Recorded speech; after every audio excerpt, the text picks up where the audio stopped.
Welcome back, guys, to now it's episode 6 of Cultrtalk, and this podcast is sponsored by Culture.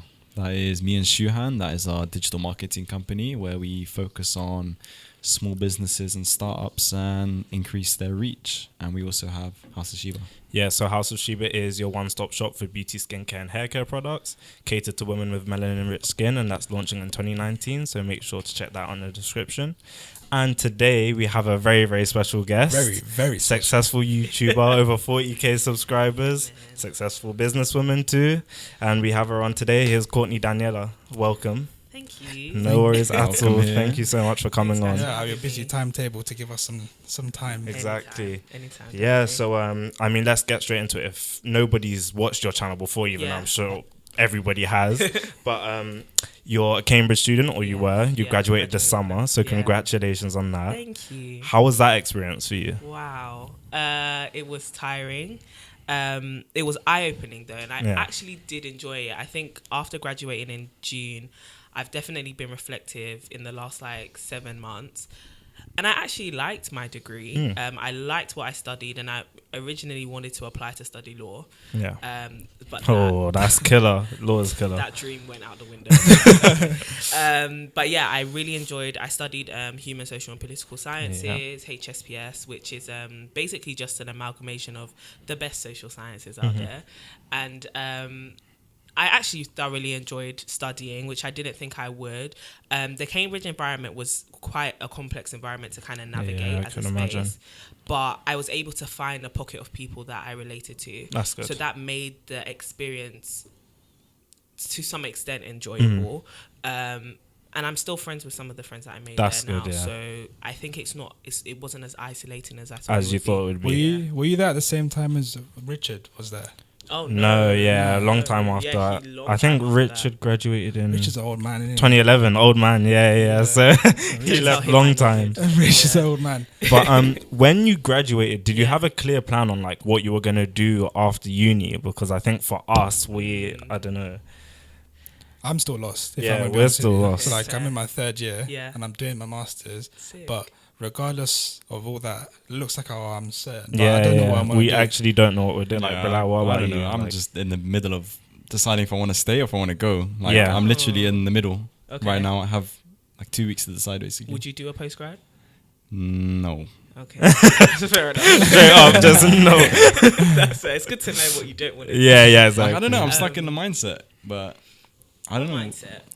Of do I want to just go and start my own thing, or do I want to stay in the educational Sounds route? familiar. So I actually had a job offer at the end of my first year at university to be what would end up being a creative director for a startup company. Wow. So it was amazing. It was in the black hair industry, which I had been working in at that time for about 6 years. And it just seemed perfect for me. And then I got to 3rd year and I was having those similar battles of, do I do my postgrad? Went to a really great uni. It would be bad to kind of lose that momentum of studying now.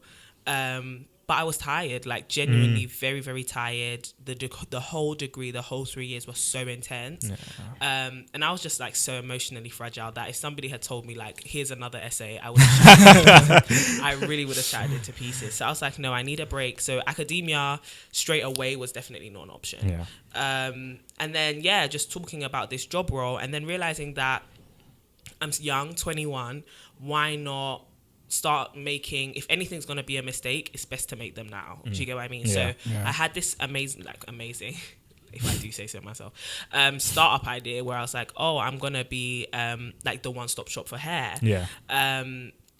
And I was like, well, I've got all the experience. Well, not all the experience, but I've got a lot of experience. Why not just start my own thing rather than go and work for somebody else? So it was a very, very last minute decision about 3 weeks before I graduated that I was like, I'm not going to take this job offer that has been on the table for 2 years. Wow. And they were just like... That's crazy. So they kept the door open for you. They're like, oh yeah, you know what? She's gonna be with us in 2 years. And then you turn around and be like, I'm your next competitor. Yeah, literally. I'm coming for you. It was very much so like that. But amazingly, the people that I met and worked with were just like, any help that you need, we'll be there. that's an amazing opportunity to kind of have to get all the experience that you need, all the kind of connections that you need. And I think just in general, when people start a job or anything, I think they always start with the intention that this is just experience for something else. Yeah. I think very few people, particularly when you're young, will get into a job and be like, this is the be all and end all. I'm at the perfect company. I'm in the perfect role. I'm at the perfect position for the rest of my life. Like, it's experience for a reason. It's kind of like a rehearsal for something. And I just thought, like, I've been doing this whole dilly-dallying of, let's get work experience, and am I going to work corporate, aren't I? Let me just jump, like, head first into something. Yeah. And business, that was business. So that's kind of where I was a couple of weeks after graduating. Then I woke up on July 1st, like, what the hell have I done? I have Nothing no left money. to do. Yeah. I have no money and I have no job. And life actually started on that day after graduation. And that is crazy, because I think, had you told me I had an offer in first year for a job, I'd be like, that's it, I'm done. I'm taking the job. I would have snatched that. Snatched that straight up. Pre-contracts. Let's Like, sign it. right now we will have no money. Yeah. Like, at the chance of money, I'd take it. Yeah. But you decided. Isn't that being an entrepreneur, taking that risk? Exactly. Being an entrepreneur, risks. basically. Yeah. And I think for me, it was, I guess my kind of consolement was, I had a YouTube channel which was doing well. I was getting paid from that. So my mindset was, it's not like I'm not going to eat and I like live at home with my parents, basically going to be living rent free. So if there's any time to do it, it's now, because I haven't got a lot riding on it. Say if I do it for a year and it doesn't work out, okay, I'll be going to do a master's. Do you get what I mean? It's not, I mean, the repercussions weren't that heavy for me. Okay, yeah. So you had different routes you could take. So you assessed what you really wanted to do, and then you chose the path. The path. You chose the path you really wanted to do. Yeah, and I think even now that's what I'm doing. Like, I think I've been wondering whether to do a master's, and it's always crazy talking with my friends. Like, oh, you feel like this is such a life-changing, horrible decision of, if I don't do this, then life is going to fall apart. But when we look at, I guess I'm in a very privileged position to say that a lot of my plan Bs are a lot of people's goals, if that makes sense. Yeah. Like, okay, if my business doesn't work out and I'm not making 6 figures in 5 years, I'll go and do my master's at an Ivy League university. Do you get what I mean? Like, that's a great plan B. So I think when you really think about the different options you have, and making decisions at this point is always easiest because you have so many great options before you. So whatever you do usually will turn out fine, and if you don't, your plan B is also awesome. So why not? I feel like a lot of people leave it too late. Maybe. Do you think there is ever a sense of too late? No. Because I don't think you should ever live with the perspective of the past. Like, I don't think you should always think, oh, well, if I had started then I would have been. But at the same time, that moment that you're talking about when you should have started was at one time the present. So you should have just started then. Yeah. So I think if you're always living in kind of retrospect and in hindsight of, I should have started back then, well, then just start now. Yeah. Do you get what I mean? So that next week you're not saying I should have started last week. So for me, it's just like, it's never too late. There's obviously things that pass you by, and life is not this idealistic scope of, oh, well, you'll always have the money or you'll always have the time. But I just think you make plans for those things that you want to do, So, yeah, I think you should just, if you're planning on starting something or you want to start something, give it a try.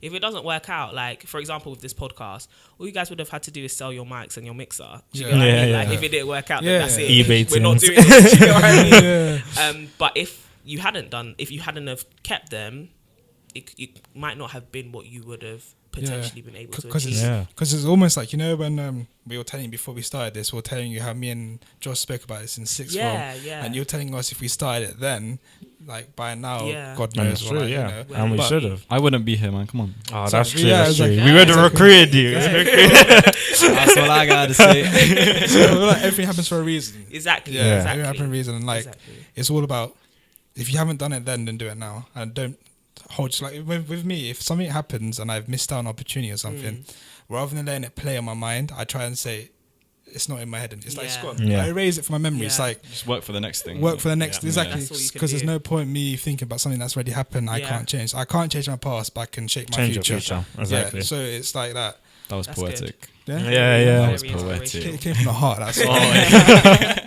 All right, so I want to ask you about being black at Cambridge, because obviously I think it was second year when I saw the BBC news article regarding the Sophie. It was like the 15 black students at Cambridge or something like that. Ridiculously no number. So when you got there, like, how did you feel? Like, first of all, I was kind of dragging my feet and kicking my heels to go to university. I didn't really want to go. I knew I had to go to university. I have African parents. Asian parents. You're going. Asian parents are just the same. Yeah, do you get what I mean? Like, you're going. And I think the whole idea of Cambridge came quite abruptly. I went to a state school that had not sent people to Oxbridge. Yeah, which one was it again? I went to St. Anne's. Yeah, Nanette was like a year. Shout out to Nanette. A year older than me. So literally nobody had gone. And I was kind of just sitting there like, if I do well, okay, more context. I was a hairstylist at the time, and I was more focused on working part-time and, you know, being financially set to provide for myself and my family than I was focused on my academics. So if you like see my academic report, it's a very sad kind of trajectory of doing well sometimes and doing badly at other times, and kind of not caring. Like, my attendance was like 50% because I'd rather work than go to school. So remind me of me. Yeah. But the difference between me and you was I wasn't working though. I just wasn't at school. And mine was 100% and still getting bad grades. Them ones where the teachers are like, if you come in every day, you'll get better grades, and I'm just there like, do you remember, Josh? Like, I used to never come in because I hated school. I absolutely hated school. I did not like school one bit. But when it got to, I think it was year 10/11 is when you started seeing me more at school. I started putting more effort, but I absolutely hated school. And I was like, my attendance was like 25% at one point. Wow. That's how much I wasn't in. Wow. Yeah, how much I was. Like, they even like had to meet my parents to say, like, if he's not in anymore, we're going to have to tell him to leave. Wow, life would have been a whole lot different. I was just playing football. All day, every day, Fair. No, I did enjoy school. I liked being around people, and I did like learning, as nerdy as it sounds. But it was just like, academics get paid now. This is work, Do you get what I mean? Like, and them times money is everything. Everything. So I had that kind of very short-term foresight due to my situation. And I remember my AS year, kind of all my teachers had given up on me. Everyone was just like, listen, you're never in school. You're like really perky. You've got the personality and everything.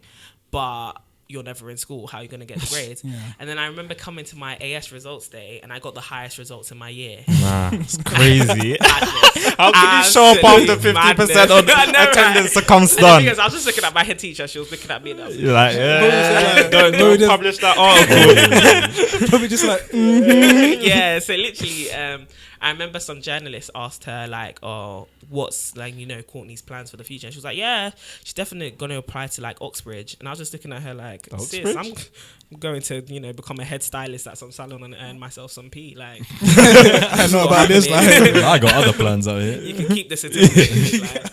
And she was like, "Yeah," and I think that it was that day at the end of my AS levels that Oxbridge even became an option. Like, I wasn't thinking about it. I didn't really care for it. And because the deadline's in October, it was just like, I pretty much had 10 weeks to decide whether I was going to do this or not, and then prepare for it. And it didn't help that my school was not equipped to help me prepare for it.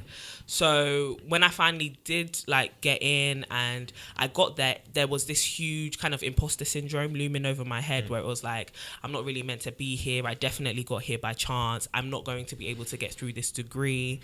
And I'm not going to meet anybody that I like because culturally, like, not only am I not going to meet anyone black, I'm not going to meet anyone who's like from my area or speaks like me or knows the kind of background that I'm from. And that's going to make me uncomfortable. And it's not even them sorts of, you know how motivational speak, it's being uncomfortable, you know, push you to the limits. It's going to be uncomfortable. Like, never see me, social anxiety. And I was just not really happy about it. So I spent a lot of time in my room. And then when I found out that there was an ACS, I was like, I'm getting involved like straight away. Oh, that's really so literally went to the first ACS event, and here's like bear in mind, I thought I was gonna meet. It's not politically correct. I thought I was gonna meet like one other black person, and it's one of them black people that don't know they're black. Like, you can't bust mad with them. You can't. They'll just be looking at you like, do you get what I mean? Like, it's just because we're both black that you think we should be friends. Okay. So when I got to the ACS and I saw like 50 black people, I was like, where did you lot come from? Like, there must be one college outside in the farm or something that has you lot hiding. And just talking to them and just realizing that they were all like scattered across this city. And there were so few of us. There was like 2 other black people in my year at my college. No way. And we were 3 or 4, and the 4th person was in 4th year and a year abroad. Wow. So she wasn't even there. Oh. So it was So like 3. there was just 3 of us walking around this big college looking for each other, basically. Nobody else was there. Got to stick around for each other. Really had to stick around for each other. And really got involved in the ACS, and that was honestly like the saving grace of my whole entire uni experience, because it was like nobody else really got it. They didn't understand how much this meant to me. They didn't understand why I was so stressed all the time, because you're not just, obviously it was a very stressful experience in terms of the workload was insane, but being in spaces that you'd go to your lecture and it's just like there's no one around that kind of looks like you, and your lecturer is saying stuff which is a bit like high-key racist. And like you can't be the only one to say something, and you don't want to be that person. Was it actually like... Oh, I studied social anthropology in my first year. The whole subject is a bit backwards. No way. You know, these rural tribes in Africa where the women wear no clothes and it's symbolic for so-and so. And then it's like...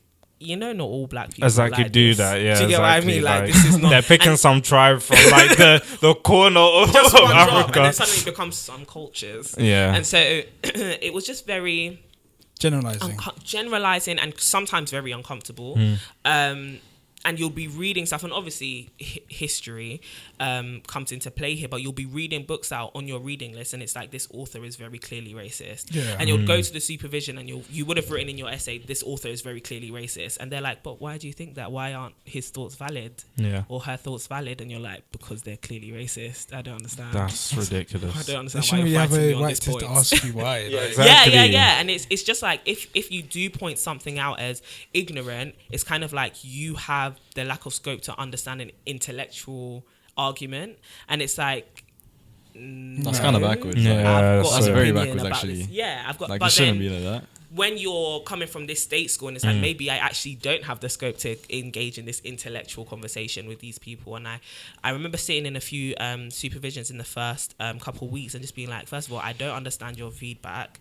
There are some big words scribbled on the side of my essays, and I don't understand what any of it means. But I was so scared to sound like I was just stupid.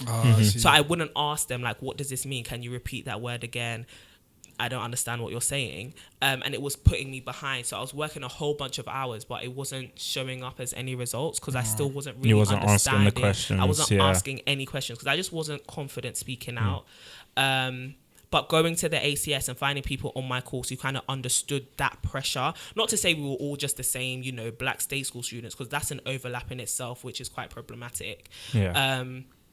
But they understood to some degree about the racial aspects of things. So ACS was a huge thing for me. Second year I became vice president and then president of the society. Wow, nice. So you literally went there. Jumped the ranks.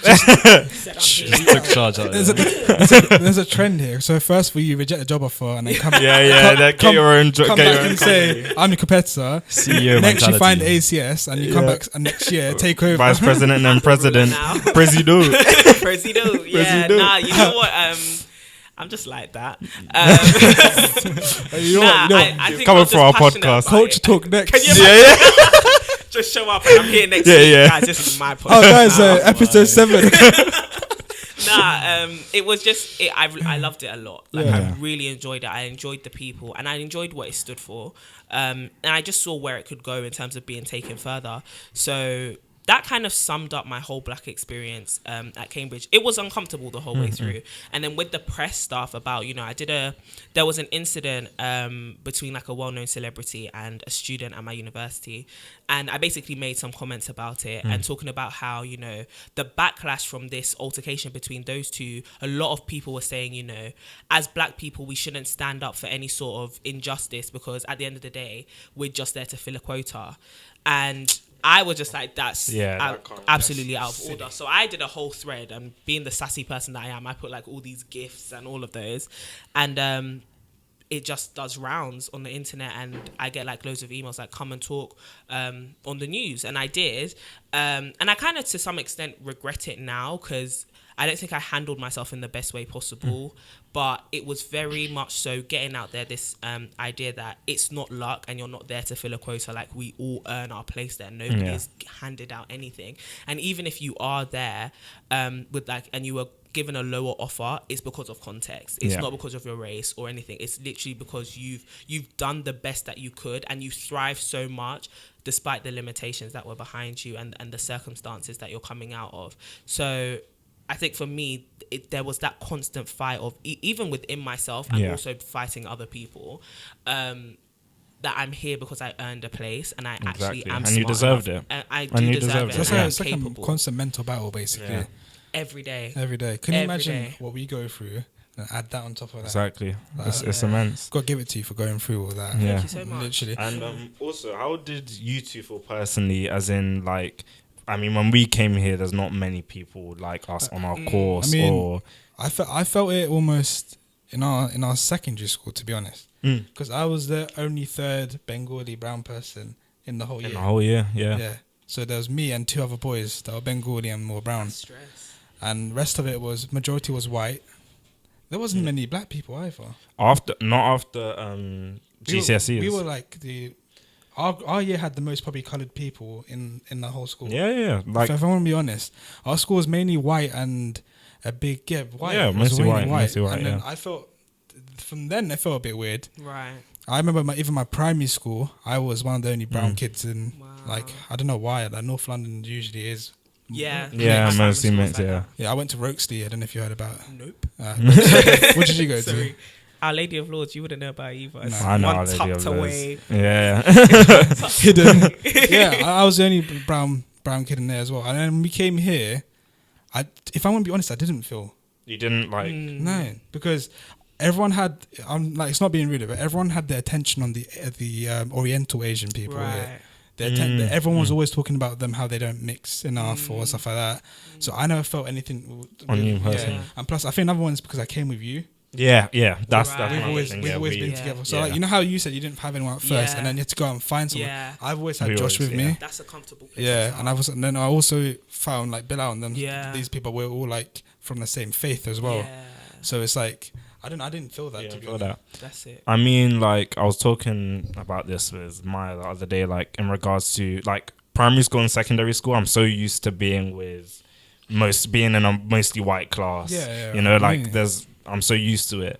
But first and second year, I didn't really join any societies. Yeah. I wasn't really involved. It's only this year I joined ACS. Literally only this year. Yeah. And I literally went to the first ACS event a few days ago. Yeah, Literally just a few days ago. Yeah. Yeah, literally. Looks sick. And like, what would you say for people who just don't, you know, like, let's say I didn't have Shuhan or I didn't Yeah. have people to come with, like, Yeah. people who don't engage in things like this and like feel like they just want to stay away from it all, like, kind of like what you're talking about. I think if you do stay away, you'll regret it. Unless you're that sort of person. If that's your personality type where you thoroughly enjoy just being by yourself, then live your best life. But if it's not and you actually want to, but you're holding yourself back because of your kind of assumptions or presumptions,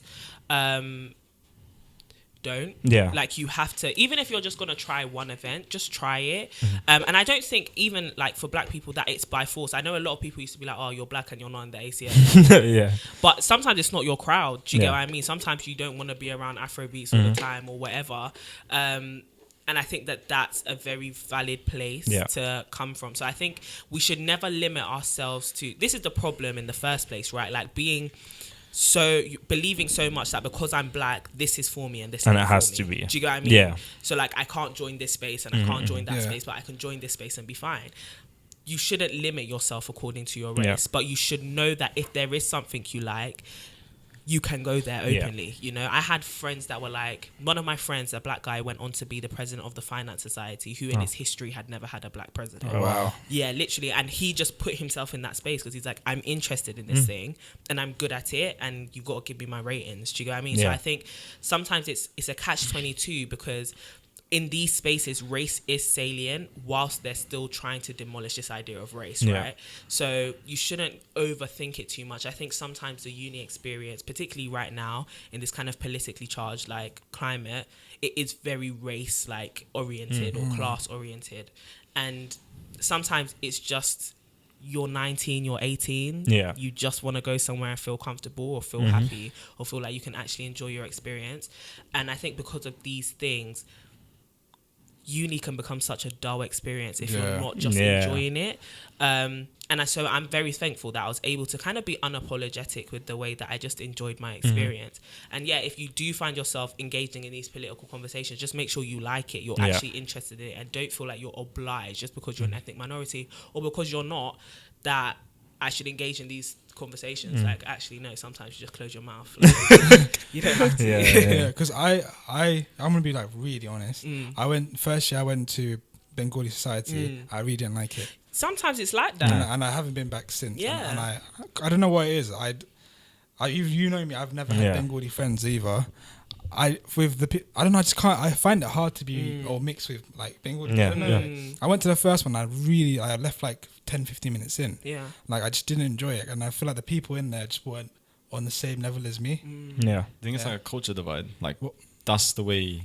Because a lot of them are international, but you're not. A lot of them were being from North London. Yeah, a lot of them were from Bangladesh, and they've come into here. And I'm obviously from London, from Bengali coming. So they had a lot of different like cultural. And this is what I'm talking about. Like, there's just these complex overlaps that race just doesn't explain. No, Do you get exactly. what I mean? Like, I may find that I have more in common with this white girl from Sheffield, do you get what I mean, than I do with somebody who grew up in Nigeria and went to private school, because we're both working class. Do you get what I mean? And that's something you have to kind of account for when it's not just about race, or it's not just about religion, or it's about this amalgamation of identities that create this unique experience that is your life. That you'll just find things more in common with other people, and it may not be, the common factor may not be race. And so you shouldn't just limit yourself to, okay, well, you're from where I'm from, so let's be friends. And there's just personality type, you know, if you're in India, I'm not going to be friends. Personalities clash and personalities click. So I think we shouldn't pressure ourselves too much to join these identity groups because, hey, like, I've got to identify with someone. Why didn't you? What? You didn't go to Lebanese society, and so I've never seen you. You know, for the first 2 years, I was speaking to our friend Mehdi about starting a Lebanese society. Oh, really? They started one in third year, and then they try to say it's £2 to join. When I heard that, I was like, £2? £2? Are you mugging it? not to rep your country. I was like, what? Wait, I didn't like. You don't get nothing in return.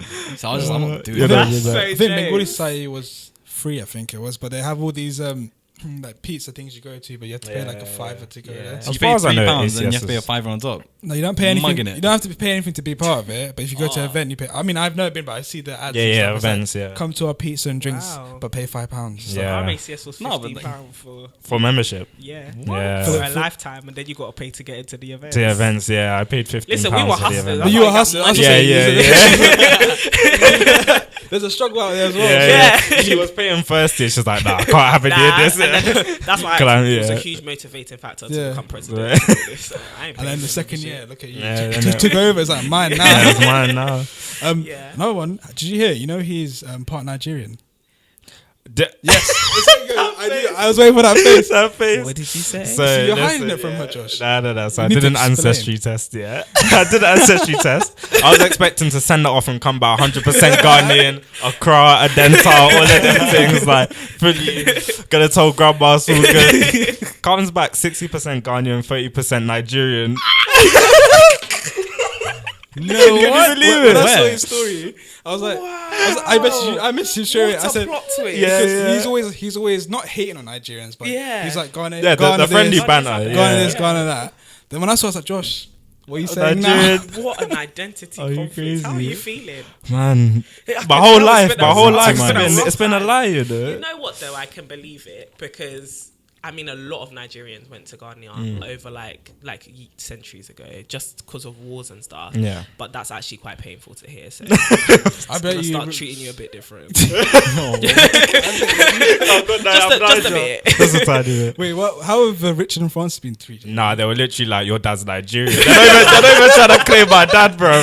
They're just like, nah, you're Nigerian. They're like, you're Nigerian, but nah, that was so funny to me. Jay. Nah, so like, Oh, sick. it's mad. How many at Cambridge and Yeah. ACS is it majority Nigerian? Yeah. Majority, yeah, same here. Like Yeah. majority. Like on that, I don't even know where the Ghanaians are here. You know what it is? I think you'll also notice between the Nigerian students as well that the majority of them went to like private school. Yeah, as well. yeah, Like yeah, it's most of them, I most of think them. it's more of a class thing. Yeah. Like in terms of a lot of my friends were like international students, international Nigerian students. So they were, brought up in Nigeria, whether it was Lagos or whatever, parts. And they went to like international schools, big international schools. And then they kind of, Cambridge was, or Oxford were the line The of standard paths for them. path, Yeah, yeah. the standard thing for them to do. And I think that's where you get those complex overlaps of like class and stuff. Because I remember I went and I was like, this is sick. They're all going to understand me. And then you'll be talking and then you're like, wait, you went private school? And they're like, yeah. Yeah, what? Wasn't expecting that. Yeah. And I think that's where we get those kind of complex things of, oh, I'm black, so black must be synonymous with working class. Yeah. It must be synonymous with a certain life experience. But When you realise that's not the case at all. It's Yeah. not the common ground. So yeah, the majority of my friends were like privately educated Nigerian international students, or just their nationalities were Nigerian, which was, there's just a lot of them though. Yeah. If I told my dad, like take me to private school and you're paying for it, my dad would kick me out of the house. He'd be like, "There's a state school down the road. You're gonna walk there and you're gonna walk back and keep your mouth shut." Yeah. I was going to talk about family pressures Yeah, family pressure. So yeah, because I feel like even Arab parents. It is harsh, but I don't think it's as bad I think- as for you guys. But- Like, I feel like it's still harsh on Yeah. like Arab families. They expect you to go to university, get a good job, and that's it. That's all you're But doing. this is what. Do you know? One thing I want to say is like I feel like parents, even though they always have the best intentions or mostly have the best intentions, I feel like sometimes they don't understand the climate since maybe since it was their 100%. time. For example, I would say now, having almost finished our degrees, that I don't know how worth it uni is. But I reckon controversial. But You dropping it like that. yeah, dropping it like that. He's But- gonna leave it like it was nothing. Just know that he's gonna leave it. I said what I said. But yeah, like I don't know how worth it is, but parents would tell you have to go to Yeah, uni, you have yeah. to do this. But what if your kids have another passion in this or have another passion in that, or for example maybe the school doesn't have the resources for them to help them in being a musician or whatever it might be. And I feel like that can be very stifling in terms of how far a kid can progress, That's you know. true. That's true. In their past. Yeah. So what would you say, did you have any family pressures? Oh, yeah. I Oh, mean, wow. of course I have Ghanaian parents, but Yeah. The thing is, though, it's really funny because both my parents did go to university. Even before they moved to this country, they were both graduates and stuff. But when they came, it was kind of like my older siblings, they went to university, but it wasn't really a big deal. Whereas with me, I think for my parents aren't too pressure. I should say that before my mum killed me. yeah, sure. What Yeah, just like, Mum, you love me. You gave me a great upbringing. She wasn't too. Both my mum and my dad. They weren't too like you're going to go to university and you're going to go to a great university at that and you're gonna study. It was kind of like, oh, our child is smart. Oh, she's doing very well in like her academics. Yeah. She should go Uni. to university. Let's guide her that way. And when I got to like 16, I was like, no, I'm going to drop out and be a hairdresser and make like hundreds of thousands of pounds. They were like, there's no way. yeah. And so I think for me that's when the pressure started, because it was kind of like I'm trying to find, what do I want to go to uni, what am I going to study, even there was a huge contention around the sixth form that I went to. I got into this really good sixth form, and I was like, I don't want to go. And my parents were like, why not? What do you mean? What are you just talking say? about? Yeah, what did you say? So I think for me it was just, this is what I like, and if it ends up being a mistake, let's just hope we can bring it all back, like in the end. It just comes back to how we end this thing. Like I said, I was originally meant to study law, and I think that for them was like their thing of, you're going to be secure, it's going to be a stable field, you're going to find a good job. But then I was like, I've been at work experience at like barristers' chambers. This work is not secure. Not for you. Do you get what I mean? First of all, it's not for me. I can't do any of it. I don't like any of them. And it's not secure. It's not as secure as you think. And I think I've tried to explain to my parents as much as possible that the world is changing. Like you said, like, it would have been better for me to go and do some sort of engineering degree than for me to have done law, for example, like in this current climate, or for me to do something in tech, or to, I don't know, to have not gone to uni and maybe become like a graphic designer. Do you get what I mean? If you're talking money wise, there are a lot of other things you can do outside of university to become rich. If money's the issue, we could do a whole bunch of stuff to get rich. You know what I mean? So it's more so maybe they're searching for that, not just security, but what they believe is secure and what they believe is like socially acceptable, socially up there on the hierarchy. I'd say social expectations. Do you get me? It's definitely social expectations. Isn't there something also with I feel like the older generation, or like both our sides of parents, they talk a lot with each other. Yeah. So it's a competition. My son, he went to Cambridge. He went to Cambridge. He got to get a degree, master degree. Like, I'm so happy my mom doesn't do that. My mom hates that. She even says that herself. Oh, wow. But my aunties, she put her Always the aunties, isn't it? My dad's side, the aunties. she's like, did you go and see what happened? This person did this. That? What is it to you? Honestly, like, what is it to you? Like, It's a TV show, man. It's like, what's drama happened today? It doesn't help that my older brother's a doctor, and so here I come like, I'm gonna be an influencer. What? Don't sit down and read that book. So for me, it's been very much so like, for my parents personally, the numbers matter. If you show me that you're doing okay, maybe you want to be an influencer, but if the money makes sense, then you're fine. As long as you're not coming. Yeah, it sounds like a good idea. That's the best way to do it. They won't understand it in the beginning, and I think that sometimes that's fine. Like that is their caring part, their part that decides that, okay, we want to make sure that you're stable in life. But if you show them that stability can come in another form, I don't think they can be mad at it. No, if I'm gonna make more money doing what I love, compared to what you want me to do, then exactly. So you have to teach them. Because they don't know. They're like, they're still back in the day. Yeah. But we're in now.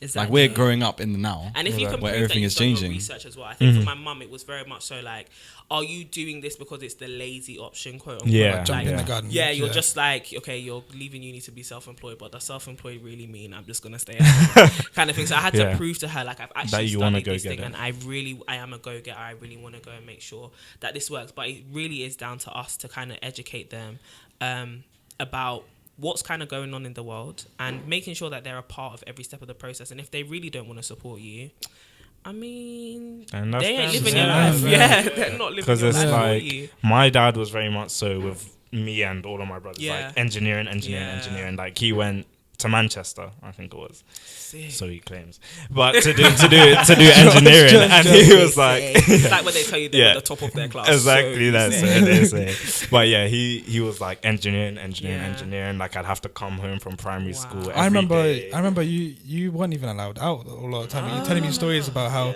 you do extra homework at home. Your dad would call you in. Like, Camille would be playing outside downstairs at 6 p.m. I'd come home, do an hour of maths timetables, 1 to 12, then have to sit down and go through some Carol Volderman like flipping maths textbook, and that was just long, and I was bad at maths, so bad at it. I had to do it every single day. Probably why he made you do so much. Exactly. And Richard and Francis were amazing at it, and like, he was so set on that, and you know, like, that just wasn't for me. Yeah. And on the other hand, my grandma, bless her, like, she always used to say to me during sixth form, like, get a job at McDonald's or anywhere. Yeah. And I'm like, that's not gonna be on my CV and get me a job at Cisco or Facebook. So like, I got checked by his grandma. Oh yeah, he did as well. His grandma's so amazing. I love her. I love her. She's amazing. But the first encounter I had with her was this. So he invited me over, like, to play games and stuff at his house. So I was walking and I saw behind she was coming, so I held the door open for her. I let her in. So we both going together, and I pressed the lift door, and we're just, it's awkward silence, just standing there. And she looks at me, she goes, "Where are you going?" That was like, why are you in my end?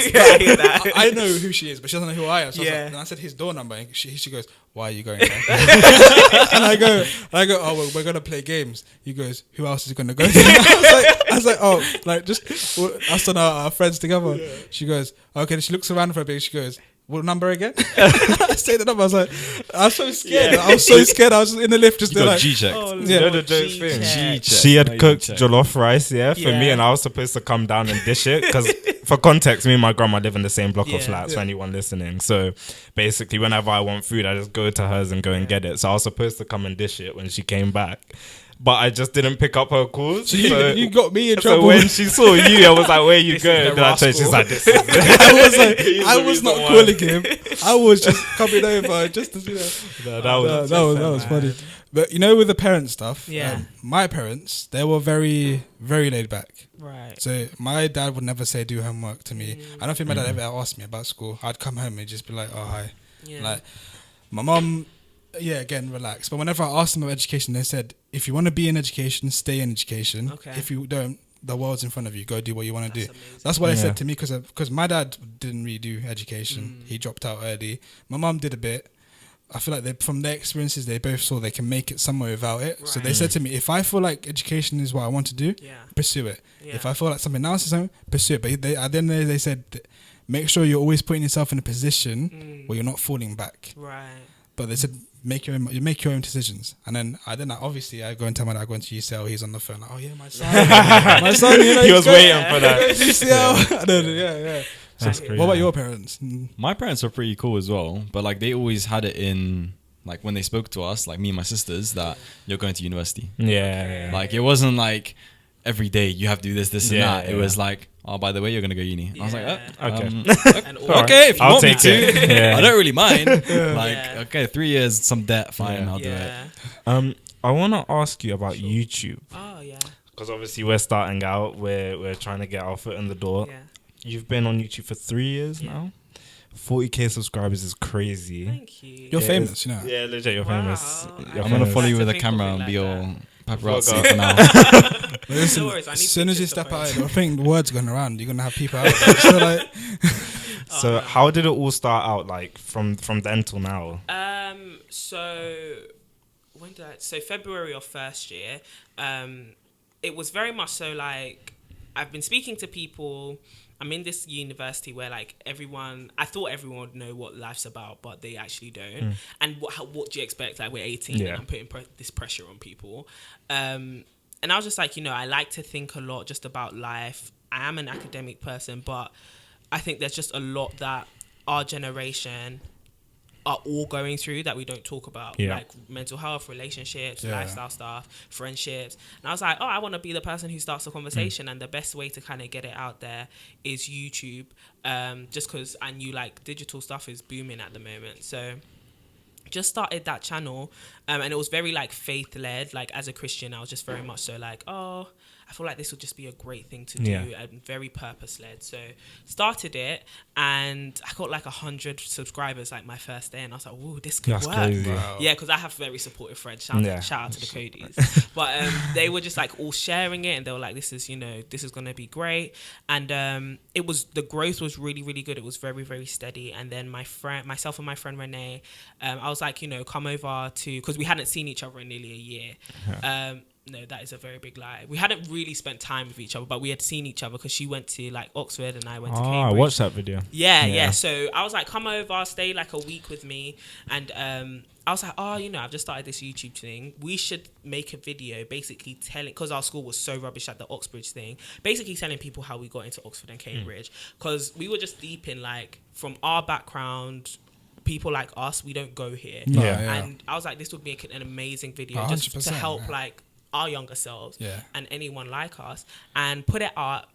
Literally in a week it had like 50,000 views, and I was like, are you joking? This has gone mental. Talk about trending. Literally, and I was getting like 1,000 subscribers a day. Like it was crazy, and that's how the whole thing kind of just started to accumulate so much. And that was what, like my 4th month into Wow. doing YouTube Are or you something like that. serious? Yeah, I started in February and the video came out in June. And it was like, okay, this is Wow. actually becoming serious. Yeah. And yeah, after that, it was like I really enjoyed making content and people enjoyed my content. And ever since then, I'm so thankful that people have just gravitated towards my personality. And it's just turned into both an online and an offline career. Had loads of speaking engagements, ended up doing like a school tour in terms of like speaking engagements and speaking to loads of students. Wow. About like 1,000 students in like a week. And it just gave me a huge sense of, okay, this is what I'm meant to be doing. Like I've been through a lot in life. Why not share what I learned? Yeah. You know? And so, yeah, That's that's what it was. And here we are now, you know, And with that's the business crazy. and stuff. Isn't that scary to make yourself so public? I'm quite a transparent person. Okay. I just feel like you have nothing to lose when you don't hide anything.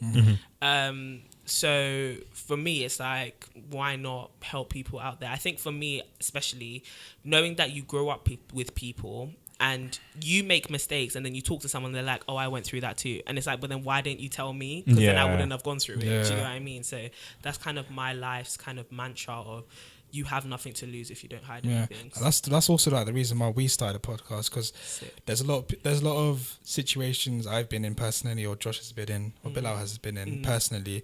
Like I feel like some of the stories he might tell me or he might tell me, I learned something new from it, and I feel like why not tell these stories as much as we feel comfortable releasing to people and let them listen to it. Yeah. And like I feel like when I wanted to come to UCL, I went on YouTube and I was like, I don't know, I look for the UCL vloggers or someone that talks same. about UCL. Yeah. I wanted to see what it's like, and I literally found nothing. Yeah. I literally found nothing, and I was like, why is there no one out there doing something about it? Because like there were videos, but it was like, our moving in day, a 4-minute vlog. I pack my bags. These are my essentials. This is how my room looks. Yeah. Bye bye. Typical I want stuff. to know what the uni lifestyle is like, what you Yeah. go through on a day-to-day basis, like how lectures are, how courseworks are.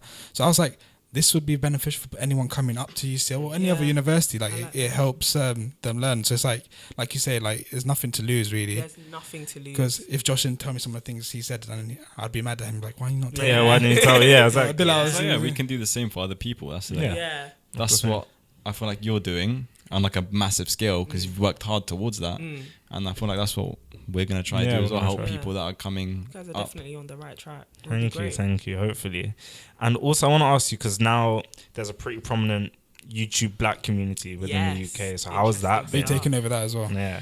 You never know. You know what?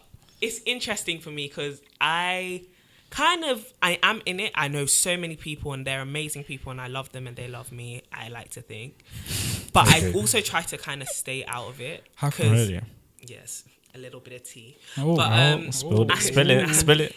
Okay, for Tea example, time. what you're talking about, like you mentioned YouTube Black, and there is actually like not just a Black community that's on YouTube, but like YouTube is purposefully making efforts to try and be quite diverse and embrace those diverse kind of audiences and creators, which is amazing. They should. But I don't like that idea of we still kind of don't know what to do with you as Black creators. Do you know what I mean? What does being Black creators mean? Okay. And so I remember there was my first ever YouTube Black event. So every, in the UK it's in October, in the US it's in February. But YouTube headquarters, which in the UK is in King's Cross, they have like a big, I think it's only been happening for like 3 or 4 years though. They have like a big party / like event where it's like all these Black creators come, but you have to have a certain a number of subscribers to be able to attend. And like we all went, and it was my first one ever, and I thought this is gonna be so amazing. Like wow, this is just gonna change my whole life. And I went, and it was just like, yeah, we're celebrating you guys, and they put all our videos like up on these big screens inside the event space, and it was like wow, like YouTube, the actual business is acknowledging us as creators. But then at the end of the night, I went to get my train to go home back to uni. And I stepped out of the YouTube space, and also on the, I don't know if you've ever seen it, but they have videos playing on the outside. Like on all these mini screens. There was only one Black creator on about 300 screens that were outside, and all these Black creators were inside. Do you get what I mean? And that to me was the perfect display of, you can celebrate us all you like, but until you actually make a conscious effort to put us out there, it doesn't matter. It's not going to What's the change. It's point? not going to change anything. What's the point celebrating It's just inside one event, right? It's just one event in the whole year. behind closed doors? And no it's one still knows? like that. It's still like that. That is crazy. And I always tell people, like, if you want to know kind of the state of, I don't know if it's an algorithm problem, and there's not really anyone to blame for it, but it's like a lot of people think black creators are not marketable. We don't we aren't marketable to the masses. Because I've even had people come up to me personally and be like, oh my gosh, my friend told me to tell you they really love your channel, but sometimes they feel guilty because they're not black, so they don't know how to, like, if they should. And I'm like, it's the internet. Like, how are you policing the internet? Yeah, like. So it was just very strange to me. Like, the whole thing doesn't make sense, and it came back to that whole thing of you must only really watch people who look like you. And it's like, listen, if you like me, then race shouldn't really be an issue. So I think that's where I've kind of been with the whole being black on YouTube thing. There is that assumption that, like, if you're a black girl who makes videos, you make videos for black girls. Do you get what I mean? But if you're a white girl who makes videos, you're making videos for everyone. Like that. Yeah. That's mass appeal. So I've been trying so hard to kind of figure out, and I think that's why I've kind of been in a roadblock with my YouTube channel. Like, do I limit myself to that audience just because that's the only people who watch me, or do I just diversify, and not just to cater to people, but to just be myself, and whoever comes to me. And I think as a creator, especially when you start growing, and you guys may find this with like your podcast growth and stuff, when things come to like monetizing and being really marketable and all of these things, you will find these kind of crossroads of, okay, what direction are we going in? And I think the best direction is always to just be yourself and always be the way you were in the beginning. Like, the equipment will get better and the listeners, the numbers will really increase, but they came for you, and that's who they're going to stay for. So for me, it's like, listen, just be yourself. And whoever listens to you or watches you is who's meant to be watching and listening to you, you know? But being black on YouTube is interesting. I mean, all the black creators are amazing. Well, I mean, some of them I don't like, and some of them I like. But that's life. You know? Exactly. That's life. But I think it just comes down to doing what you love. And I genuinely love being able to... I wrote about this in one of my essays, actually, back at uni, which is just representation actually does matter. And at the end of the day, if a young black girl who wants to go to Oxbridge searches for YouTube, or searches on YouTube, like how to get into Oxbridge or my Cambridge experience, she will find someone who actually looks like her. And she can, to some extent, on some degree and level, relate to, and then she'll get a depth of a video that... will actually help her in life. And that's better than not having that one option and having to watch, you know, moving in days and stuff like that. And thinking, okay, well, I've got the best that I can get. So it's an interesting space to kind of... to be in. But I've enjoyed it nonetheless. It's been good. Because I don't think it should be... I don't think you should have to decide whether you diversify or not. I feel like YouTube should have that responsibility of showing your video to everybody it relates to. But the thing is, this is the thing, right? Because if you log out of, like, I always tell people to do this. Most people have a YouTube account, Google account. If you log out of your YouTube account and you look at the home screen, it's really not diverse at all. Like, it's the normal thing that they push to anybody is just a lot of white faces, a lot of like people doing the exact same thing. And it just reminded me of that time being outside of King's Cross and being like, you know, yes, we may be a minority, but online we're doing bits. Like, we're actually leading a lot of cultural waves, and we're not getting the representation or the acknowledgement that we kind of deserve. So how is that going to be changed? And then you go and have conversations with people and they're like, well, it's just the algorithm. How do you fight an algorithm? Like, how do you tell an algorithm to just search for black faces? You can't really do that. It's just To be honest, we cover all skin tones almost. More or less, almost. Mix and match. And that's good. Like, that diversity is really good, just for a different range of opinion and background and context to whatever opinions are being said. So you know what's mad? Like, it will sound mad me saying this to you now is, why are we talking about race in this case? It sounds mad me saying it because for me it's mad that why we're talking about race, but for people this is normal. Of course race has to be a factor, but for me, why? Why is the way I look or the colour of my skin or the culture I'm from affect my relationship with you? You know? But like, in regards to YouTube, because it's a Yes. very new thing. Yeah. Like I've been following it on and off, but like, how much input do you guys have? Like, is it a case where they're actually trying to learn and become more diverse? Do you reckon, or do they just throw things at you and just sort of... YouTube in itself is going through a bit of issues right Oh, now, yeah. where people are just like, you don't listen to your creators. Yeah, It's but- still a business at the end of the day. Do you Yeah. know what I mean? If it was this great startup like Facebook, you just Yeah. leave it, people make their accounts. But even like with Facebook and Instagram and stuff, we're moving into a place where these platforms are no longer just for users. Mm-hmm. They are also for commercial use. Here's the And money. if you have to, because they're trying to make money, the majority of YouTube's money, because it's free for the user, Mm-hmm. it comes from the ads.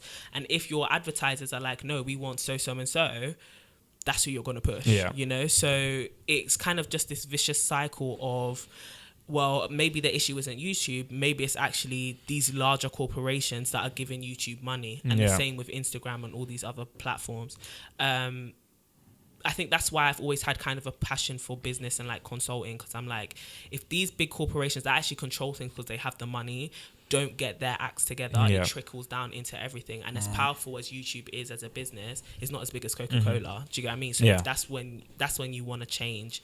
If you want to change stuff, that's it. But just in general, like as Black creators, I think they do try, and I do think we do have, to an extent, an input into what's done. But you don't ever really know who to go to. Like the people who work at YouTube Space in, King's Cross, I doubt they have access to the Silicon Valley like people. Do you know what I Yeah. mean? To be like, oh, push this creator. It doesn't really work like that. It's the hierarchy, right? It's the hierarchy, Yeah. exactly. And it's hard to get access to the people at the top unless you work for YouTube.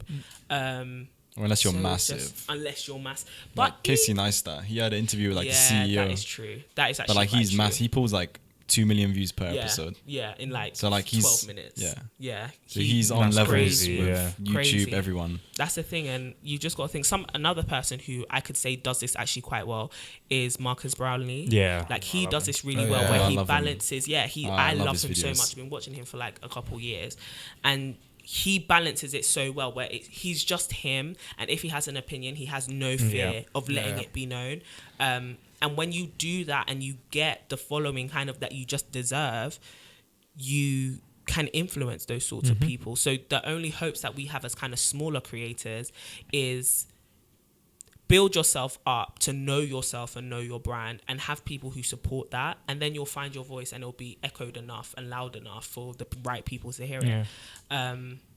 And I think also it just comes down to the fact that, I mean, if I don't have control over youtube.com, I have control over my channel. Yeah. And putting out the content that I want, and I take so much pride in having that power. So just focus on that. You guys can decide what goes in and what does not go into your podcast. Just enjoy that power before somebody comes and takes it. Yeah, I think that's good advice for us, actually. Definitely, Yeah. 100%. I think being Thank you. real is probably... It's like your space. That's it. Yeah. That's Yeah, it. It's your exactly. Yeah. space. It's like no one can come take it from No. us. Yeah. Also, I wanted to discuss. So Yes. obviously, you've graduated now. Yes. CD Beauty. So do you want to explain to CD everybody Beauty. what Yeah, that Co, is? CD Yeah, Beauty Co. CD So, Beauty Co. Right, we gotta pump the name out properly. Yeah, CD CD Co. Beauty Co is my beauty company, and I started it because obviously, like I explained before, I've worked in hair for a very long time. But whilst at university, I got really interested in the business side of hair. And in terms of what interests me most about business and why I love YouTube so much is the social impact of a business, or the social impact of a brand. So when I started this company, it was more so because I saw an issue, kind of similar with House of Sheba. Like, I saw an issue that Black women, when we want to get our hair done, to be honest, there's just fundamental issues for everybody. You as a consumer, you want to get your hair done. Now you've got to go and find hair, and you're probably going to get your hair from China, and the Chinese vendors aren't that great, and then you've got to test it out. But what if it comes and you don't like it? Now you've got to send it overseas. Oh, It's it's not just really so many, original. yeah, it's a already. mess. Do you get what I mean? So already and you haven't even got the hair. Then It's you've a got to find a mess. stylist, and then the stylist is like word of mouth, or you'll find it on Instagram, but then you go on Twitter and then there's a thread about this stylist, and it's like, no, I don't. So there's no centralized system of how to get your hair done and Okay. how to get it done well.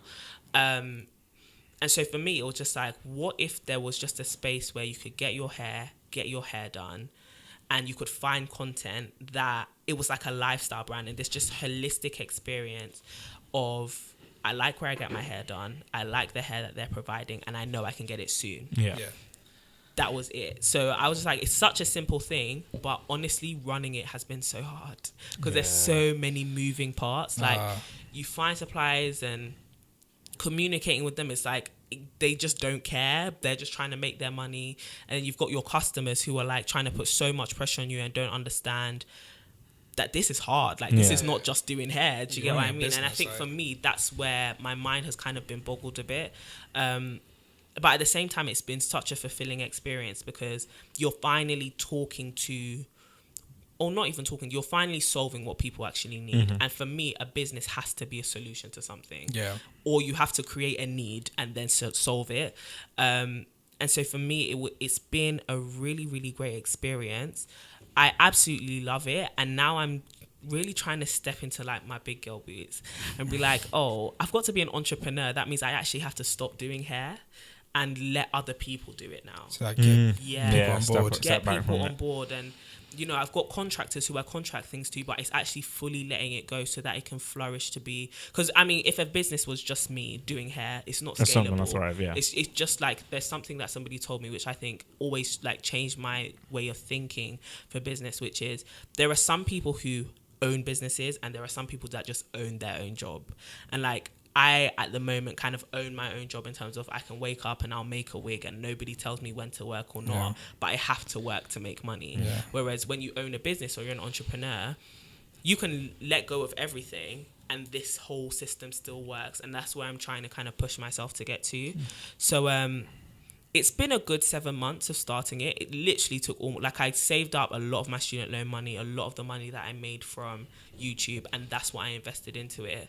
And it has definitely paid off. And I'm very proud of myself for being able to accomplish it, and so thankful for everyone who supported it so far, which has mainly been my online followers. Like, it's crazy when I'm doing someone's hair and they're like, by the way, I watch you on YouTube. It's like, that's okay, cool. Let's talk about this, you know? Let's get a video up. So it's just been, I've loved it, like every step of the way. And I think for anyone, if you are wanting to start a business, no matter how young you are or how much money you do or don't have, do it. Find a way to make it happen. Do you get what I mean? I think I always tell people, my hair business didn't start when I graduated. It started when I literally invested like £5 into a needle and thread and a wig head and like started making wigs for people. That's when my business started. Do you get what I mean? On literally like £10. And now we're growing into something. It's taken time, but time is free, you know, so you can invest it as freely as you want to. So yeah, it's been a growing and humbling experience because it has not always been glitz and glam the whole way through. That's crazy because you really took that opportunity and went with it, like something that you had been doing since sixth form. You were saying, like you just used to do wigs anyways. But what would be your advice for women in general who want to start businesses? Also, because a load of the industries women will be applying to are very male centric. And then also you're not just a woman, you're also black minorities, so that's also a thing. So, you know, what would be your advice in terms of that? So I've learned so much over the last couple of months, but I think for me it's don't start off thinking small. I think you always have to, I was talking about this with my brother recently and he was just like, always think of the most compelling future. Always think of the biggest thing that this could end up being. Do you get what I mean? Like, oh my gosh, if it's going to be, I don't know, okay, it could just be you making wigs in your bedroom, but it could be the next, I don't know, L'Oreal for hair. Do you get what I mean? And if that's what it potentially could be, then you work towards that. You work with that vision in mind. So for me, it's like never limit yourself to a small thing because, oh, I'm this, or I haven't got access to that, or I haven't got access to this. Just think about what it could be. And if it makes sense in your head, find the best way to put that on paper. And then you'll convince people along the way. Do you get what I mean? Like, I know when I first started, people were like, Courtney, this is not going to work. It can't work. It's not going to work. Your doubters, they're always there. And in fact, they really did help me pull out the the potholes in my idea. They were like, how are you going to do this? And some of them you're like, you're just hating on me. But then other people you're like, actually, this is I need to think a about very this. good point. Yeah. It's better to have 10 people that doubt you than have 10 people that are yes men to you. Yes, Yeah. and yes men are the No. downfall The of worst. anybody's Yeah. life. Because like The you worst. could tell me an idea and if it's actually not going to work, and I'm just like, yeah, come on, this is going to be amazing. Yeah. Compared to someone that says, oh, what about this? Then it makes you think of an aspect you didn't think of before. Actually, you're right. Exactly. Let me change And I this. think you shouldn't be around people who tell you just flat out, no, you can't. Do you get what I mean? But you should be around people that are like, this could be better. Advice and I want you to criticism. better yourself. Yeah, I want you to better yourself. Yeah. And some of my friends just told me straight up, you're going to look like an idiot. Like, it's not going to work. And other people were like, okay, let's just cover these parts and then we can do the rest later. Because in the beginning, I was trying to be everything to everyone. Do you have any mentors? I do. Yeah, Because I do. I've had a lot of business people, they always have mentors. Is that crucial for a business? See if you've done it. Yes. I would say. Sorry, I was really trying, could I have done this without anyone? No. You will end up doing it, but most likely in the time that it takes you to be on that brink of success, you would have given up. Okay. Because there are people who have been around me, who have mentored me, who have been able to tell me, you will fail at this point. And it's okay. You can pick yourself back up. Like if somebody had not told me, okay, January is going to be a rubbish month retail wise, I would have been here sitting like rocking back and forth like I'm just such a bad business person and my business isn't working, it's not making money. But this is a common thing, you know. And I'm really privileged enough to have the people that offered me my first job offer. They like talk to me all the time on a regular basis. We're literally doing the exact same thing, and they're just like, listen, skip all this faffing about with suppliers and stuff. Here are the people that you need. And I'm like, wow. That's amazing. That's amazing. I know, that right? support I'm you. not going to say their And do you know names. what's amazing about that? Like, obviously, for House of Sheba, we went to Peckham Palms. They had an event. Yeah, they had an event the other day. And it was the same thing. We went to speak to a lot of these companies that had been operating on Peckham High Street. Yeah. And when we go and ask them about how we should set up and how we should continue, they were so open and were like, you should do this and not do that. You should source your products from here. And I was like, this is one of the few industries, you know, like black hair, where like it seems like they're so supportive. Yeah. And I think for me, it's because we can't all cover the same people. Like there are so many, you'd be completely crazy to think that you will be able to serve every single person. You won't. Do you get what I mean? And so that's why sometimes I just think like, why not? You know, if I'm really fearful that you in your like in your beginning stage are going to be able to steal my whole market base, I just need to work harder, because my whole market base should not be that easily stolen. Do you get what I mean? So it just brings the best out of people. Like when you have, I think that collective knowledge, for example, I think of it like with Wikipedia. Wikipedia has all the information pretty much in the world on it, but people still go and get PhDs because there's nothing like being a specialist in one thing. There can be common information that anyone could know, but what you get paid for is what you do exceptionally well. And so for me, it's like, okay, listen, here's all the common knowledge, but you'll never be able to make a wig like I can. Or maybe even you can. Well, then maybe you're better suited for it than I am. And maybe I'll just be the brains behind the machine. And so when you learn to let things go that you're mediocre at, to just focus on and master the small things that you're really, really good at, that's when you start like making magic. Yeah. Wow. Oh, and you came up with the name CD Beauty Co. Yeah. Did that take a while, or did you just... Nope. Straight up. Not at all. Straight up. So basically in before third year, I got extremely broke because I was living like I was rich and bougie. So I was like, I need to do something that will bring me some money. So I set up an Instagram page to just start making wigs for people, purely a side hustle, whilst I still thought that after uni, I'm going to go and work for someone. It was just like, listen, send me your hair, I'll make it into a wig and you can have it back. And so I just put CDB wigs because obviously Courtney Daniella was out there already as a brand. So I was like, my name, I like my initials, I like my name, we'll just stick to that. I'm very uncreative with names. And it was CDB wigs. And then when I got the idea, I actually had the idea, this is a completely different podcast episode, but I had the idea for CD Beauty in 2016. Like, it was just a far-fetched, I'll do this when I'm 35. And it was always CD Beauty because, like I said, I was so uncreative with names. So it was just Courtney Daniella Beauty something. And because it had been called that for 2 years, it was just that. Like, Stuck it was with it. hard calling it something Yeah. else. And so I was just like, I can't be bothered with this. And I'm the sort of person who'll be overthinking it, and I'll be sitting around for a week thinking about a name. Yeah. So let's just call it CD Beauty and put it out there. So it's just, my initials and co for company. So not just having a hair company or not just being wigs, but Beauty. being beauty, integrating makeup or whatever, or even like events and lifestyle publishing and stuff like that. So have you had a chance to like step back from everything? Because obviously right now your life must be like Thing after thing 'cause after thing. It's a business. It's you building that from ground up. Yeah. Have you had a chance to step back? Like, What do you mean step back though? Like, because obviously you're full on work. Yeah. So have you had a chance just to like relax? Like, oh no. Do you have time for yourself? No. Maybe. No. Everything is work. Never take a back seat. Never take a But back you seat. happy doing I- like yeah. what you're Yeah, doing? that's the That's the important main question. thing. I Are you love happy it. they don't have time Yeah. away from your business? I love it because I'm like, why should I be doing anything else, kind of thing. Like, not to say I spend time with my friends and everything, but I'm around so many people who are also pursuing their purpose and also pursuing what they need to do, that it's like the breaks that we do get are truly rest rather than procrastinating or just trying to delay everything. But for me, having a high intense life is really good because I don't like to feel like life is happening around me and I have no control. So being busy all the time just to me shows that I'm really in control of what I'm doing. Like, I am living my life to the fullest, getting these really great opportunities and not just wasting my life away kind of watching Netflix, which I still do, but whilst I'm doing something, you know?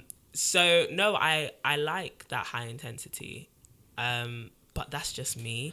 And I love to travel as well. Like, I'll do like solo traveling or just get away with my friends if I can, but I prefer to go by myself. Sorry, friends. I do those things, but to me, that's like true rest. And I feel like you earn rest. Do you get what I mean? You just, you know, people always say, well, not people. One of my mentors says, like, sleep is a reward for working hard. Like, you shouldn't reward yourself if you ain't worked hard. So it's like, okay, I need to fair stop enough. sleeping, man. Yeah. I need to stop 'Cause sleeping in. me, I love it. Me, I love a good too 12-hour sleep. I rolled myself with sleep all the time. Like, I'd wake up in the morning. Today's gonna be a lot of work. Yeah. I play PlayStation, watch YouTube, go eat, go watch TV, That's my whole degree. Yeah. go stroke Summed my up. cat for a little bit, and then it comes to the evening. I'm like, it's been a hard day. Yeah. Let me time to go rest. have a shower, brush Yeah. my Time to go back teeth. to and- But then I feel like with stuff like that, don't you just feel like life is just passing you by? Yeah, Yeah. I do, I like- do, I That do. happens to me about... Suddenly it's the next week. You know what I always say to myself? I always go, I'll do it tomorrow. Yeah, that's the thing. And that is the biggest I'll do lie. it tomorrow. I'm just like, then like next day comes like, I've got this many days until the deadline. Just do it tomorrow. Yeah. The thing Yeah. is, like, I wish I could be switched on like that at all times. Mine is so few and far between. Like, No, but I learned the hard way. Like, I learned at university when I was sitting up at like 4 a.m. My eye is twitching from drinking too much Monster. And I'm like, why didn't you just start this course like 6 months ago when you got it? yeah. Do you get what I mean? And that's literally, and I was like, I can't do this. I'm going to die. Like, Yeah. You know, this you know is what's too funny? much. You know that course that we got June the 8th? Yeah. I literally came in today and I was like, late night on the 7th? yeah. Literally. And the thing is, you'll schedule for it as well. Yeah, yeah, yeah, Okay, be like- just got this deadline for the 12th, the 11th. Yeah. I'm not free. Stay at uni all day until complete. Like, Literally, that But was like, me. I've got like a week now. But like Yeah, now, schedule myself. And that's the for thing. I think now that I've left uni, it's like, don't do that. Yeah. Because it's just at least with uni, you've got some sort of skeleton of a routine where it's like, at least I know at this times I'm going to lecture and stuff. But for me, being self-employed, and I don't have that. I don't have those working hours. So if I really wanted to be bad, I could procrastinate all because the there's way no one through. telling you. crazy. No one is telling you Yeah. Because anything. you're the backbone. Yeah, and you're the back. Exactly, backbone you're of the the back. So whole- when I do have like these contractors and I'm like, this is the deadline, if I'm not setting an example, how do I expect them to meet Yeah, it? take And then you if they seriously. don't meet it, that's a serious problem because I'm losing money. Like, Yeah. we're Yeah. all losing money. Yeah. So for me, it's just been like, it's come to me more now than ever that, listen, you need to get your stuff sorted. Like, this is not going to work. Yeah. The whole dilly-dallying thing. And if you really want something, you'll chase it with all that you've got. And if it doesn't work, you can always sleep. Like, sleep is not going anywhere. Yeah. I mean, it also helps if you do something you love. Yes. If you're not doing something you love, then there's no motivation. And that's really behind doing important it. to me. Yeah. No. Working with people that I love and doing what I love. and do what you like. Because otherwise, then you're just there like, well, what's the purpose? Like, I ain't got a purpose. Yeah, exactly. Yeah. So it's been a good episode. It's been an amazing episode. episode. Thank you so much. Literally, we've taken so much information out of you today. It's We're just, just absorbing it all. Nah, whenever you guys need it, thank I'm you about. for taking time out of your day today, Anytime. coming down. Anytime, don't worry. And again, we'll have all your socials and all your In the company description, details in the CDBT. description. Yeah, also want to say to UCL ACS, anyone who's listening, definitely make sure to check out CDBT Co. thank It's an amazing company, We so got to check meet. it out. We got to meet CBD before you guys. Yeah. And also shout out to ACS. Panafreak was sick. So Yeah. shout out to everyone from there as well. That was a great event. We'd love So, to have yeah. you back again, actually. I'll be whenever you guys need Love me. Trust that, me. yeah. I'm just And North also, London, Piccadilly we've line. got a deal now. We're going to help you with your podcast. Yes, so we're going to do Nice. that. Yeah. Technical team. Let's get your podcast rolling. Okay, and then you guys can be on my podcast. Yeah. You'll be the first Love guest, it. actually. Love that. Oh, yeah, that'd be Why amazing. not? Yeah, that would be sick. Thank Yeah, you. no worries. Alright, no Thank worries. you so much. Thank you again. so much, Thank Courtney. you, And guys. we'll catch everybody Thank you for in tuning the in. next episode.